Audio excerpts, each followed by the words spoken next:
നമസ്കാരം. മലയാളി വാർത്തയിലേക്ക് സ്വാഗതം. ISROയുടെ അഭിമാനകരമായ ചൊവ്വ ദൗത്യമാണ് മംഗൾയാൻ അഥവാ മാസ് ഓർബിറ്റർ മിഷൻ MOM.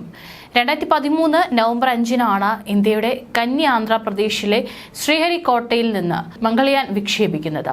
ചൊവ്വയിലെ ജലസാന്നിധ്യം, അന്തരീക്ഷ ഘടന, അണുവികിരണ സാന്നിധ്യം എന്നിവയെക്കുറിച്ച് പഠിക്കുകയായിരുന്നു മംഗൾയാനിന്റെ പ്രധാന ലക്ഷ്യം. PSLVയുടെ പരിഷ്കൃത രൂപമായി PSLV XL എന്ന വിക്ഷേപണ വാഹനം ഉപയോഗിച്ചാണ് മംഗൾയാൻ കുതിച്ചുയർന്നത്.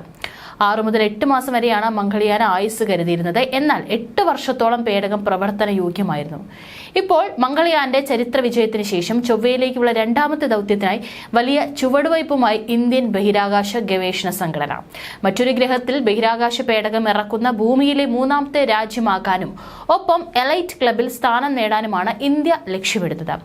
അമേരിക്കയും ചൈനയും മാത്രമാണ് ഇതുവരെ ഈ നേട്ടം കൈവരിച്ചിട്ടുള്ളത്. ദേശീയ സാങ്കേതിക ദിനത്തിൽ നടന്ന അവതരണത്തിനിടെയാണ് പുതിയ വിശദാംശങ്ങൾ പുറത്തുവിട്ടത്. നാസയുടേതിന് സമാനമായ ചൊവ്വ ദൗത്യമാണ് ഇസ്രോയുടെ ലക്ഷ്യം.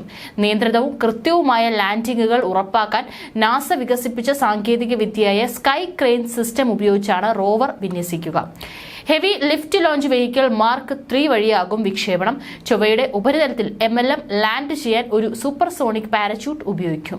ചൊവ്വയുടെ അന്തരീക്ഷത്തിൽ നിന്ന് 100 മീറ്റർ വരെ പറക്കാൻ കഴിയുന്ന തരത്തിലാണ് റോവർ രൂപകൽപ്പന ചെയ്തിരിക്കുന്നത്.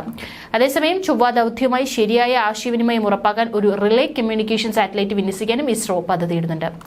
2014 ഒക്ടോബർ 24 ചൊവ്വയ്ക്ക് ചുറ്റുമുള്ള ഭ്രമണപഥത്തിലെത്തിയ മംഗൾയാന്റെ പ്രതീക്ഷിത കാലാവധി 6 മാസമായിരുന്നു.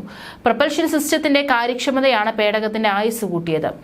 4200 കിലോമീറ്റർ അകലത്തിൽ നിന്ന് ചൊവ്വയുടെ ഉപഗ്രഹമായ ഫോബോസിന്റെ ചിത്രം മാർസ് ഓർബിറ്റർ ക്യാമറ പകർത്തിയപ്പോൾ മംഗൾയാൻ മുൻപ് വാർത്താ പ്രാധാന്യം നേടിയിരുന്നു. ചൊവ്വയിലെ ഗർത്തങ്ങൾ, കുന്നുകൾ, താഴ്വരകൾ, പൊടിക്കാറ്റ് തുടങ്ങിയ നിരവധി ചിത്രങ്ങൾ മംഗൾയാൻ ഭൂമിയിലേക്ക് അയച്ചിട്ടുണ്ട്. പല സമയങ്ങളിലായി അയച്ച ചിത്രങ്ങളും വിവരങ്ങളും ശാസ്ത്രജ്ഞർ പഠന വിധേയമാക്കി. ചൊവ്വയ്ക്ക് പ്രതീക്ഷിച്ചതിലും വേഗത്തിൽ അന്തരീക്ഷം നഷ്ടപ്പെടുന്നുവെന്ന് കണ്ടെത്തിയതും മംഗൾയാനാണ്. ഇന്ത്യയുടെ മാർസ് ഓർബിറ്റർ മിഷനും നാസയുടെ മാവനും അയച്ച വിവരങ്ങളെ അടിസ്ഥാനപ്പെടുത്തി നടത്തിയ പഠനങ്ങളാണ് ഗവേഷകരെ ഈ നിഗമനത്തിലേക്ക് എത്തിച്ചത്. 450 കോടി രൂപ ചിലവിൽ വികസിപ്പിച്ചെടുത്ത ഇന്ത്യയിൽ നിന്നുള്ള മംഗൾയാൻ ഇതുവരെ രൂപകൽപ്പന ചെയ്തിട്ടുള്ളതിൽ വെച്ച് ഏറ്റവും ചെലവ് കുറഞ്ഞ ഗ്രഹാന്തര ദൗത്യങ്ങളിൽ ഒന്നായിരുന്നു. മംഗൾയാന്റെ ബാറ്ററിയും ഇന്ധനവും തീർന്നുവെന്നും ഇനി ചൊവ്വയുടെ ഭ്രമണപഥത്തിൽ അതിജീവനം സാധ്യമല്ലെന്നും ISRO മുൻപ് വ്യക്തമാക്കിയിരുന്നു. ഏതായാലും പുതിയ പരീക്ഷണം വരുന്നതോടെ പുത്തൻ ചുവടുവയ്പാവും ഈ മേഖലയിൽ ഉണ്ടാകാൻ പോകുന്നത് എന്നുള്ളത് ഉറപ്പാണ്. അതിനായി ഉറ്റുനോക്കുകയാണ് രാജ്യം മുഴുവനും.